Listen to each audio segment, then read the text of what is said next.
Covid আক্রান্ত হয়ে হাসপাতালে ভর্তি ছিলেন অভিনেত্রী ববিতা।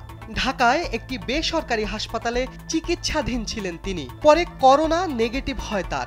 চিকিৎসকের পরামর্শে বাসায় ফিরেছেন তিনি।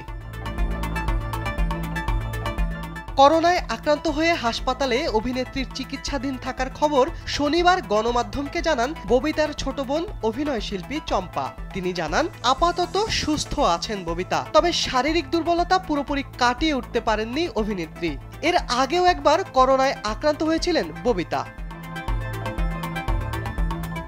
কদিন ধরে শরীরে ব্যথা অনুভব করছিলেন ববিতা। জ্বর না থাকলেও বেশ অস্বস্তিতে ভুগছিলেন অভিনেত্রী। এরপর পরীক্ষা করিয়ে করোনা পজিটিভ হওয়ার খবর জানতে পারেন। দেরি না করে দ্রুত হাসপাতালে ভর্তি করানো হয় ববিতাকে। স্যান্ডেলিনা সো, রূপচর্চায় আভিজাত্য।